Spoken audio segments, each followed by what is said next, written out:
Gunna and Young Thug are facing a RICO charge. But what is that?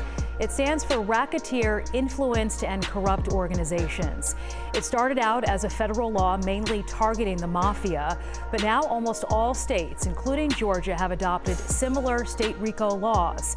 It focuses on organized crime and only requires the state to prove that some group of people are committing a pattern of crimes. The way in which the RICO statute is used today has been a source of frustration for many attorneys. Just last year, a new lawyer for singer R. Kelly asked a judge to overturn his conviction on racketeering charges, saying prosecutors misused the statute. Joining me now is one of R. Kelly's former attorneys, Mike Leonard, to weigh in on this indictment against rappers Young Thug and Gunna and dozens others. Mike, first off right here, I just want to ask you, do you still believe prosecutors overreach by using the RICO statute against R. Kelly?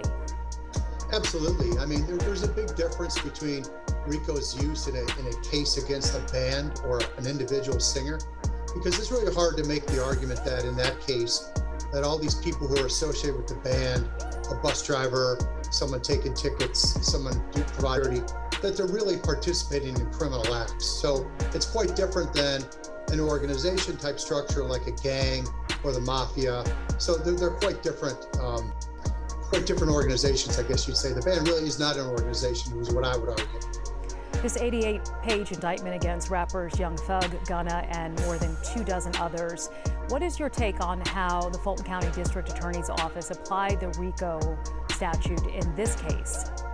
Well, as you pointed out, Georgia does have its own RICO statute, which of course is modeled on the federal RICO statute. So it's been a tool that really federal prosecutors have been relying upon for some time, especially in gang cases. A gang case could be charged as a conspiracy, or it could be charged as a RICO enterprise. So it's a common tool that's used. I think they like it in this case because they could name, it's very sprawling. They've named about 28 defendants. And really all they had to allege was that there was a continuing association amongst these individuals. It's not a legal entity, a gang, of course, but they just have to show it has some structure, has some continuity to it. And it allows them then to really charge a whole bunch of people that, large tent, so to speak. Is this one of those things where be careful of the company that you keep? Could you just be hanging out with some people and be wrapped up in this whole case? Absolutely. I mean, you can certainly get charged because of your association with others. And I probably think that even apart from Mr. Williams, I'm sure there's a lot of defendants named in this case who are wondering how they can possibly be named as part of this alleged enterprise. But I think probably more interesting and a little more striking was the evidence that they were relying upon to charge Mr. Williams.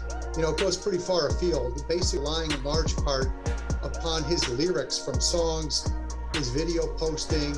And I think that might be a mistake, to sort of overreach like that, because I think there will be a lot of sympathy from a jury that, when you're trying to say that someone's music is furthering a criminal enterprise, I think a lot of jurors will have a hard time getting their arms around that and accepting that. And you kind of got that line between someone's ability to engage in free speech and be a singer, and then the idea that by doing that, they're somehow committing crimes or encouraging crimes. Some interesting points. Well, we want to thank you so much.